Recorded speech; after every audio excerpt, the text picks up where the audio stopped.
Okay, Ashwini ಅವ್ರು ಇವತ್ತಿನ promo ನೋಡಿದ್ರಾ? ನೋಡಿ ಮ್ಯೂಟೆಂಟ್ ರಘು ಅಂತ ಹೇಳಿ ವೈಲ್ಡ್ ಕಾರ್ಡ್ ಎಂಟ್ರಿ ಹೋಗಿದ್ದಾರೆ. ಹೇಗೆ ಅನಿಸ್ತು ಪ್ರೋಮೋ ನೋಡಿ ನಿಮಗೆ? ಆಕ್ಚುಲಿ ಇವಾಗ ರಘು ಅವ್ರು ಏನ್ ಹೋಗಿದ್ದಾರೆ, ಆ ಗತ್ತು ಆ ಸ್ಟ್ರೆಂತ್ ಸುದಿಗಿರತ್ತೆ ಅಂತ ಅನ್ಕೊಂಡಿದ್ದೀವಿ ನಾವು. So Sudhi dummy ಆಗ್ಬಿಟ್ರಲ್ಲಿ.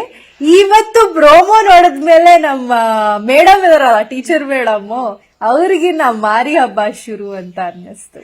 ಓಕೆ, ಅಂದ್ರೆ ಅವ್ರಿಬ್ರದೇ ಇದೆ, ಅದು ಇಬ್ರು ಜಗಳಾಕ್ ಬಿಡ್ತಾರೆ. ಬಟ್ ರಘು ಅವರು ತಲೆನೇ ಕೇಳಿಸ್ಕೊಂತ ಇಲ್ಲ.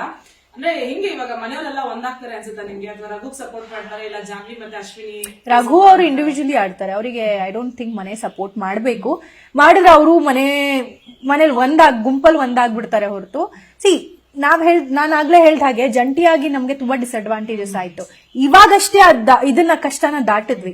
ಇನ್ನು ಮುಂದೆ ನಮ್ಮ ಆಟ ಶುರು ಆಗ್ಬೇಕಿತ್ತು. ಬಟ್ ನಮ್ಮ ಆಟ ಎಂಡ್ ಆಗಿರೋದ್ರಿಂದ ಅವ್ರಿಗೆ ಅದು ಅಡ್ವಾಂಟೇಜ್. ಇವಾಗ ಯಾರು ವೈಲ್ಡ್ ಕಾರ್ಡ್ ಅಲ್ಲಿ ಎಂಟ್ರಿ ಕೊಟ್ಟಿದಾರೋ ಅವ್ರಿಗೆಲ್ಲ ಅದು ಅಡ್ವಾಂಟೇಜ್.